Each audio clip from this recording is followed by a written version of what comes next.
One of the really important things for the work of the Conflict Stability and Security Fund is those face-to-face relationships that have been built up over the years and enable you and the other members of the team to have those quite difficult conversations. Has that been a bit of a challenge in this time of COVID? Yeah, definitely. There's been plenty of times where the technology is lacking on either side of the fence, whether or not it's lack of um, uh, cohesion between different IT systems on one side of the Atlantic or the other, and just the um, various different approaches and styles that people have in terms of sitting down in front of the technology and talking to people in this kind of like strange and unnatural, unfamiliar format has definitely made it more of a challenge. But I think over time, people have kind of adapted to it and definitely adjusted to it. And it just feels a lot more natural now than it did at the start, for sure. But it still remains a challenge. It still, I think, doesn't beat the face-to-face interaction that you have from meeting a colleague or meeting one of your friends in person. So, yeah. Do you think it's, in some respects, put the work back a bit in terms of what you're hoping to deliver? I think it may have slowed things down. It probably raised a few obstacles at the beginning as everyone tried to readjust and kind of like reorient and recalibrate themselves.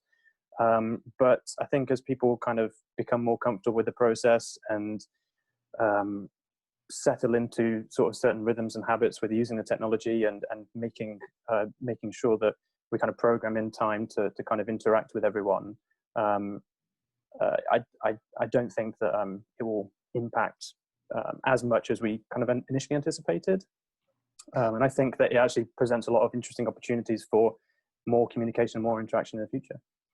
So if we put COVID aside for a minute and take that out of the equation, what do you think has been the biggest challenge, and is perhaps the biggest challenge facing the work of CSSF? Oh dear.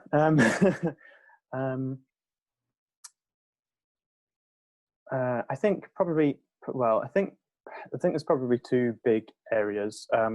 First is probably the kind of like the political buy-in aspect, where we have to try and continually convince the overseas territories, the various governments and so forth, that this is something as a cause that really needs pursuing and that it has value, and that that there's lots of potential risks involved.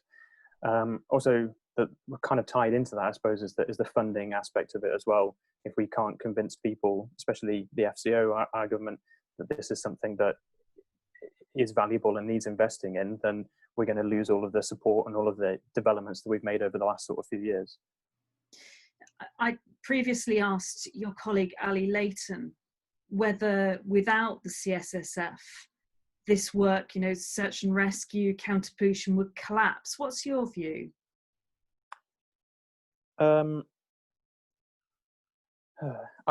think collapse would probably be a strong word. I think that we've done a lot of capacity and capability building over the last few years to try and set up a system in place that allows the overseas territories to take over those functions and set their own processes and of governance in place to give them control over what they are responsible for.